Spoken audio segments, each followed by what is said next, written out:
কিন্তু মানে খুললেই দেখি যে এই যে ওয়ালেট মানে আমি চিন্তা করলাম যে আমি একটা গুগল পে বা গুগল ওয়ালেটের একটা ভিডিও বানাই ফেলে। এই যে আমার ভিসা কার্ডটা সিটি ব্যাংক কার্ড অ্যাড করে নিয়েছি।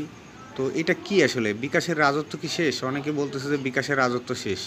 তো আমি সেইবাদেরকে একটা জিনিস বলবো যে বিকাশের রাজত্ব শেষ করতে মতো এমএসএফ বা কোনো পেমেন্ট সিস্টেম আজও পর্যন্ত আসে নাই, আর অদূর ভবিষ্যতে আসবে কি না জানি না। তো তারপরেও বলতেছি যে হ্যাঁ ভাইরা, যারা মনে করতেছেন না যে বিকাশের রাজত্ব শেষ হয়ে আসছে, তাহলে বিকাশ এমন কিছু ফিচার আনছে যা কোনো দিন মানে গুগল পেতে মানে আপনার ধারণাও করতে পারবে না। ঠিক আছে, আপনারা জানেন যে বিকাশে পেমেন্ট সহজ, বিকাশে নাম্বার দিতে হয়, বিকাশে কিউআর দিয়ে পেমেন্ট করা যায়। হ্যাঁ, তো এইটা মূলত জি ওয়ালেটটা কাদের জন্য? জি ওয়ালেটটা যারা অনলাইন পেমেন্ট করে, কোনো এতে বেশি চার্জ কাটে না। দ্বিতীয়ত কথা হচ্ছে এই যে এখানে শুধু সিটি ব্যাংক বর্তমানে বাংলাদেশে আনছে।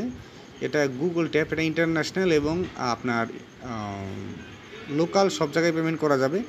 তবে এটা পাসপোর্ট অ্যান্ডোজ থাকতে হবে, কিন্তু ওই পাসপোর্ট অ্যান্ডোজ ছাড়া কিন্তু মনে করবেন যে পাসপোর্ট অ্যান্ডোজ ছাড়া কাজ হবে না। অন্য যে কোনো কান্ট্রিতে, বাংলাদেশের কান্ট্রিতে গেলে হয়তো পাসপোর্ট লাগবে না অ্যান্ডোজ, কিন্তু বাংলাদেশের বাইরে যদি এই কার্ড দিয়ে মানে ট্যাপ অ্যান্ড গো, মানে কি আপনার এই মোবাইলটা যে মোবাইল দিয়ে পেমেন্ট করবেন এই জিপে দিয়ে, তো সেখানে আপনার বিভিন্ন ধরনের বা ইন্টারন্যাশনাল ই কমার্স সাইট বলেন, তারপর আপনার কিউআর কোডের সিস্টেম বলেন, তো এটা সব কটা সাপোর্ট করবে। তবে আপনার কার্ডটা ডুয়েল কারেন্সি কার্ড হইতে হবে এবং পাসপোর্ট অ্যান্ডোজ করতে হবে। কেমন? আর এটা ট্যাপ টু পে, মানে আপনার মোবাইলে এনএফসি সাপোর্টেড মোবাইল হইতে হবে, নাইলে কিন্তু কোনো কাজ হবে না, এই গুগল পের কোনো কাজ নাই। তো এখন আসি, বিকাশের রাজত্ব কি শেষ? বিকাশের রাজত্ব শেষ কোনো দিন হবে না যতদিন না পর্যন্ত এটা বিদেশি একটা পেমেন্ট ব্যবস্থা। আর বিকাশ হলো বাংলাদেশি পেমেন্ট ব্যবস্থা, জীবনও বিকাশের সাথে পারবে না। বিকাশের এমন কিছু ফিচার, যেমন সেভিংস একটা ফিচার, যে আপনি টাকা সেভিংস করতে পারতেছেন, যেটা কিন্তু গুগলে নাই। তারপর আপনি পেমেন্ট সেটা তো করতে পারতেছেন, গুগলে সেটা আছে। তারপর সেন্ড মানি করতে, এখান থেকে সেন্ড মানি করাটাও একটা ঝামেলা বিভিন্ন জায়গায়। তৃতীয়ত কথা হচ্ছে এখান থেকে আপনি সহজে বিকাশের টাকা ক্যাশ আউট করতে পারছেন, কিন্তু এই টাকা আপনি এই জিপের টাকা ক্যাশ আউট করতে পারবেন না। বুঝতে পারছেন? এটা শুধু আপনার পেমেন্টই হবে। এখন তারপরে বিকাশে লোন দিচ্ছে, যেটা কোনো দিন এই জিপে মানে দিতে পারবে না। তো আমরা দেখতে পাচ্ছি বিকাশের রাজত্ব কোনো দিনই শেষ হবে না।